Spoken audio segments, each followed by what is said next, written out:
Уулуурхай салбарын хөрөнгө оруулагчдын Discovery Mongolia 2015 чуулга өчигдөр эхэлсэн юм а. Сүүлийн 2 жилд дэлхийн зах зээлд ирэх нүүрс, төмрийн хөдрийн үн унснаас Монгол улсын уулуурхай салбарын хямрал ихсэн хэмээн чуулганд оролцогчид хэлж байна. Тус хямралыг уулуурхай салбарын улс төрөөс үүдэлтэй гэж тайлбарлаж байна. Тодорхойлбол 2012 оноос хойш уулуурхай салбарын бодлогын асуудлыг улс төржүүлж, популизм явуулж, эрдэс баялагын бодлогыг үндэсний үзэл болгон хувиргасан гэж Монголын уулуурхай үндэсний ассоциацийн ерөнхийлөгч алга ярьж байна. Иймээс уулуурхай салбарт хөрөнгө оруулагчдын Discovery Mongolia 2015 олон улсын чуулганыг популизмгүй уулуурхайн төлөө урьяндар зохион байгуулж байгаа юм байна. Дэлхийн дайн Японы булан эзлэгчдийн эсрэг хийсэн дайнд хамгийн их хохирол амссан орнуудын нэг бүгд найрамдах Хятад ард улс өчигдөр Ялтынхаа баярыг тэмдэглэлээ. Ялтын 70 жилийн оюун оргил болсон цэргийн парад, тань анимны талбайд болсон энэ парад дайнд ялсан агуу их Ялтын дурсгал, Японы түрэмгийлэгч нарын эсрэг дайны агуу их сүр хүч, агуу ард түмний сэргэн мандлын ололт нэртэй бөгөөд Хятадын инх тайвны төлөөх ирмэлцлийг харуулж байгаа юм байна.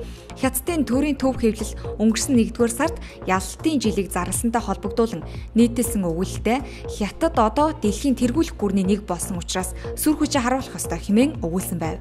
Монгол ардын намаас санаачлан үндсэн хуулийн өөрчлөлт сэдвт зөвшөлдөх уулзалтыг төрийн ордонд өчигдөр зохион байгуулсан юм а. Энэ удаагийн уулзалтанд 18 улс төрийн намын төлөөлөл оролцож үндсэн хуулийн өөрчлөлт, сонгуулийн хууль, мөн өршөөлийн хуулийг хэлэлцсэн байна.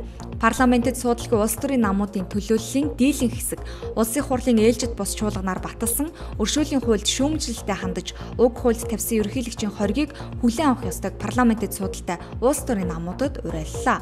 Улаанбаатар сайн шанд чиглэлийн галт тэргэнд 9-р сарын 1-нд нэгэн шинэ хүү мэдсэн билээ. Тэгвэл шинэхэн мэдсэн хүүд Ган Эрдэм гэх нэр хайрлсан талаар Дорногов аймгийн нэгдсэн эмнэлгээс мэдээлсэн байна. Одоогоор Ган Эрдэм хүү болон түүний ээж Баццэг нар аймгийн нэгдсэн эмнэлэгт байгаа юм. Баццгийн хувьд 5 дахь төрөл бөгөөд одоо их хүүгийн биеийн байдал сайн байгаа талаар тус эмнэлгээс мэдээлсэн байна. Ган Эрдэм хүү 9-р сарын 1-нд 17 цаг 49 минутанд Улаанбаатар сайн шанд чиглэлийн 280 сар удаар галт тэргэнд мэндэлсэн юм. Тухайн үед галт тэргэнд 5 эмч байжээ. Тэдний 2 нь төрхийн эмч байсан байна.